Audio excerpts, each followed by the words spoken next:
four-time national driving champion, a world driving champion, the winningest road racer in kart, Mario Andretti, on the pole. He's prepared. The outside of the front row, Bobby Rahal, the winningest driver in the second half of last season. A tremendous challenge to Andretti.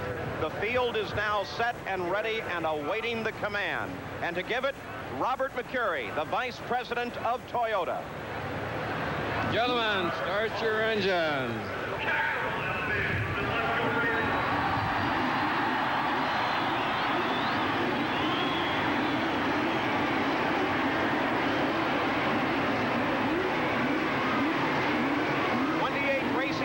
Are fired and ready on Shoreline Drive in Long Beach. Bobby Unser, a lot of questions about to be answered here today. All winter long, a lot of talk. It's over now.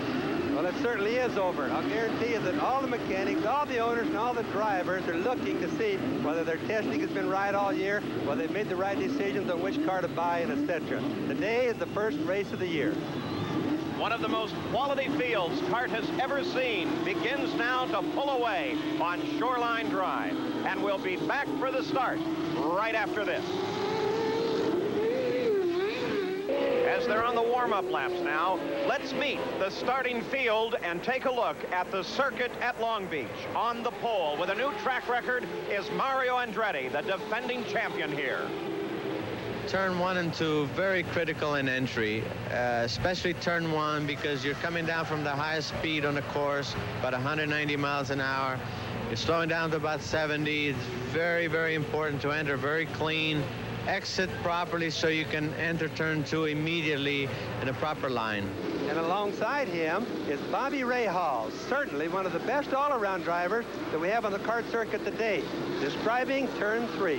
It's one that, a corner, I think that you just want to get through it more than anything. On the inside of the second row, Al Unser Jr. as he passes through the turn 4 area. It's a third gear corner. It's a right-hander. We touch the brakes just a little bit. And alongside of Al is Jeff Brabham, very good road race driver.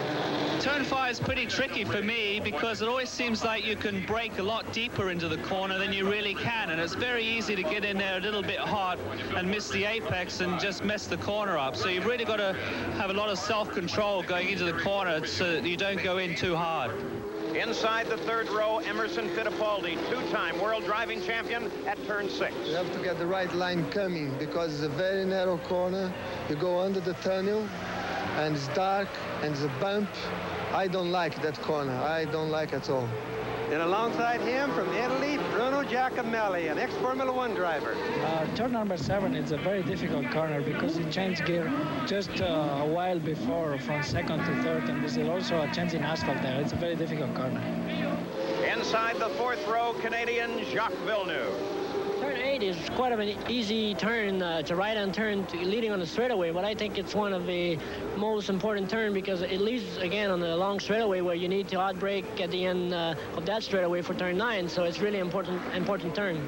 And in turn 9, Roberto Guerrero, the 1984 Kart Rookie of the Year. Turn 9 for sure is the toughest turn on the track, and the reason for it is that there's a huge bump right on the apex of it. That once you turn in, you put the power down, it just throws the car up in the air, and it just upsettles it very badly. So it's definitely the worst turn on the track.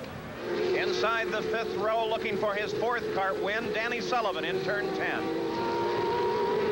Turn 10 is a little bit deceiving. You'll see all of us come in on the early, very close to the wall. It's one of those corners where you think you can gain a lot of speed, but you actually can't because of the turn right after that. You'll be going too fast and it'll eat you in that turn 11.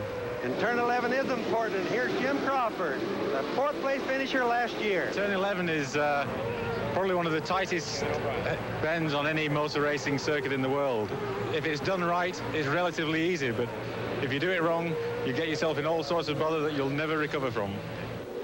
As we take a look at the rest of the field, you'll notice a lot of foreign accents in that top 10. 11 of the 28 starters are foreign born. 7 of them are in the top 10. There are 3 world driving titles here, 4 national champions. Now, let's go to the pits and Gary Gerould. Well, Paul, we're here in Mario Andretti's pits, and of course it was a year ago that Mario used the streets of Long Beach as a springboard toward a tremendous season, 6 wins, and ultimately a national championship victory. The general consensus among car owners, drivers, crew members is that this year more teams are better prepared than perhaps at any time in IndyCar history. Bobby Unser was pointing out all the millions that have been spent, all the new cars that are now poised and ready, the testing that has gone on at tracks all over the country in the last few months. And these teams, these contenders, are about to find out now if all the hard work and all the money that's been spent has been enough to narrow the gap on Andretti as he starts his quest here at Long Beach for a 2nd consecutive national championship. There's another former national champion who unfortunately is on the sidelines for this race today. He'd love to be on the streets of Long Beach, but that's not the case. Bruce Jenner is standing by with him now at the opposite end of the pits. As the cars are out there rolling, there's one gentleman very identified with the IndyCar circuit who is not going to be in a car this time, but you will be in the next race. Rick Mears, Indianapolis winner. And Rick, we certainly are going to miss you out there, but because of your injuries last year, you just don't think you're ready for a red course.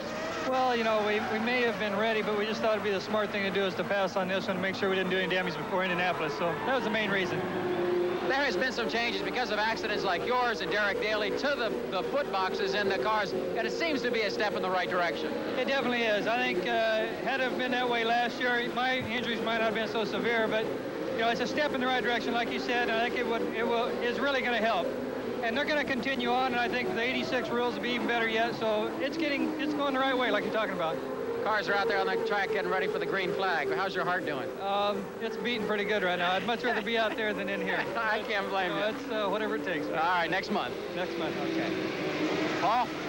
Thank you, Bruce. Bobby, they have strengthened and extended the noses on these cars. Well, actually, they've just taken the frame, as most people know, at the tub and moved it forward as a complete deal instead of an add-on thing. Mario Andretti and Bobby Rahal, the front row, looking toward Nick Quinoro, the starter. And there it is, the green flag, and they are racing at Long Beach on Shoreline Drive. Andretti pulls out in front as the field comes safely through. Rahal drops into 2nd place. It's Mario Andretti heading for the first turn. Now Rahal pulls wide to challenge Andretti. Can't do it. That's Little Al in 3rd, Jeff Brabham 4th, Villeneuve is in 5th. They come through the first, and somebody tagged someone there. It looks like Michael Andretti might have slapped into Guerrero. Both cars continue on. Andretti leads this race. Remember, last year he led every lap here at Long Beach. This year, Paul, you got to remember that all the drivers, or at least most of the drivers, have at least 1 year of experience here, which ought to tend for a lot better competition today. You notice as Michael Andretti came through, he had no nose on his car, so he got a hold of somebody.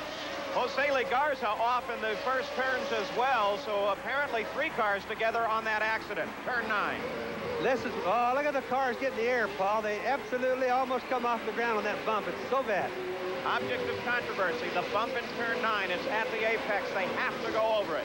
As they come now back to the main stretch, Shoreline, and Mario Andretti leads Bobby Rahal, begins now to disappear. Lap number 1 belongs to Andretti.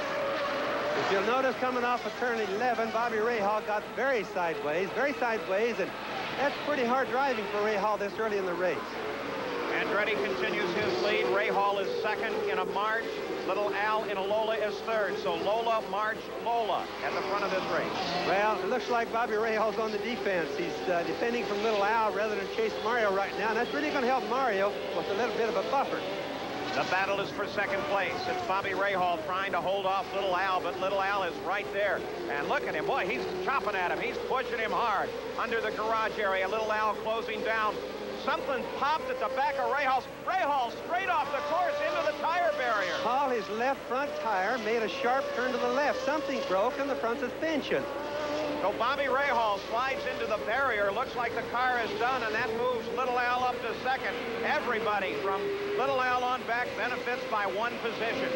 Well, even though it looks like everybody's in the same position right now, Kevin Kogan and Al Unser, my brother, has moved up 2 positions. Kevin has actually moved up 6 positions, and the Wolf Systems car looking very good right now. There's that bright yellow machine. Big Al in 10th place. Kevin Kogan in 13th place. Mario Andretti continues to lead. Here comes Jacques Villeneuve around Jeff Brabham, holds on to it, and Villeneuve moves up into 3rd place. That was a good pass. He did that right on the inside, and Villeneuve is really looking good. I think this is about the best that I've seen him look since he's been in the Indianapolis car circuit. On this very tight 11-turn circuit at Long Beach, there are really two key places to pass. You just saw one of them at the end of the Shoreline Straight. The other one is at turn 9 at the end of the Seaside Straight. There's Bobby Rahal. He's